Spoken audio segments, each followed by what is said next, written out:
लाडो, चाय तो देना। बिना चाय कुछ काम नहीं हो सकता। हाँ मम्मी, बस 1 मिनट ला रही हूँ। लाडो, पता नहीं क्यों मेरे पेट में ना बहुत जलन हो रही है और कुछ दिनों से ना ऐसा लग रहा है कुछ ताकत नहीं है, शरीर में थकावट है।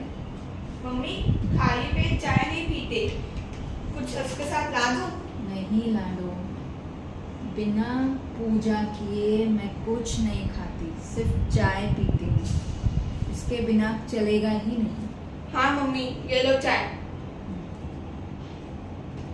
मम्मी, आप डाइटिशियन को क्यों नहीं दिखाते? मैं डाइटिशियन को नहीं दिखाऊंगी लाडो, नहीं तो वो सब कुछ बंद करवा देगी, मेरी चाय बंद करवा देगी, सुना है मैंने। मैं डॉक्टर को दिखाऊंगी, दवाई लूंगी, कम से कम मेरी चाय तो नहीं बंद होगी। चाय मेरी जान है, इसके बिना मैं नहीं रह सकती।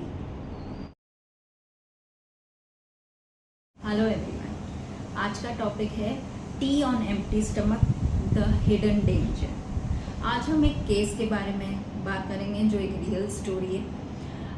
मेरे पास एक क्लाइंट आई थी 32 इयर्स की, जो कंप्लेन कर रही थी एसिडिटी, ब्लोटिंग और फटीग का।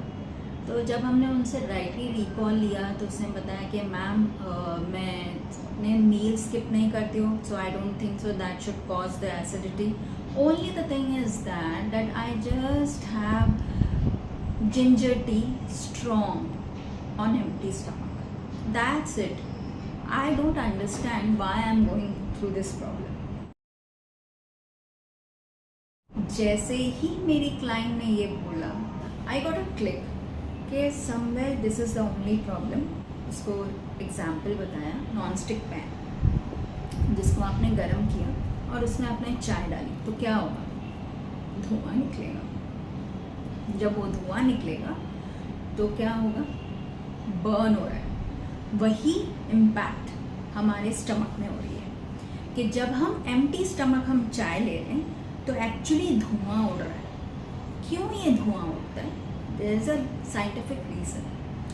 आपने जब रात में खाना खा लिया, रात से लेके सुबह तक जो क्लींजिंग एक्टिविटी आपके बॉडी की हो जा रही है, उसके बाद आपका सरफेस पूरा ड्राई है स्टमक का। Now your body is ready for the next day of digestion. आप अभी जो भी start of the day start करोगे तो डाइजेशन प्रोसेस स्टार्ट होगा। तो जब आपने कोई भी चीज़ आप डालोगे तो स्टमक HCl रिलीज करेगा, एसिड रिलीज करेगा।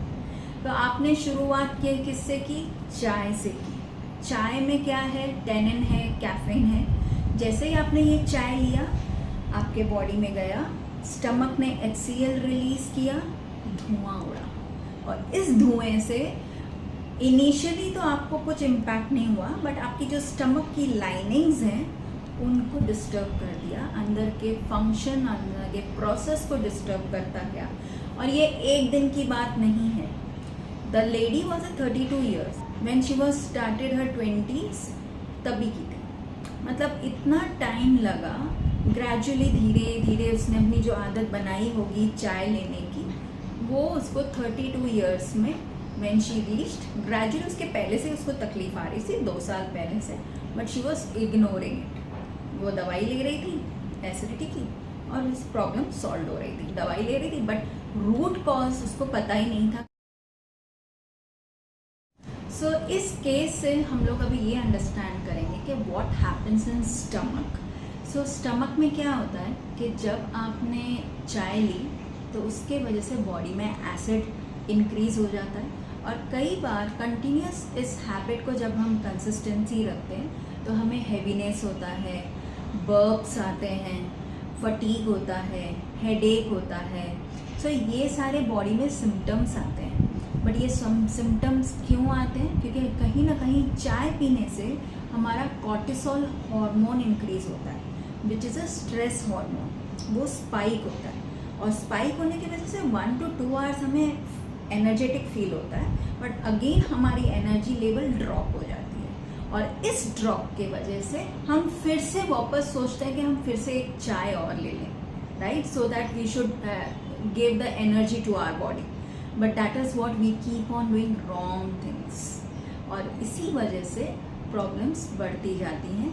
और इसका इम्पैक्ट ये होता है कि जब हम ब्लड टेस्ट रिपोर्ट देखते हैं तो कई बार लोगों में हेमोग्लोबिन लो होता है, आयरन की डेफिशिएंसी होती है, किसी को कैल्शियम की डेफिशिएंसी होती है, किसी को विटामिन्स एंड मिनरल्स की डेफिशिएंसी हो जाती है।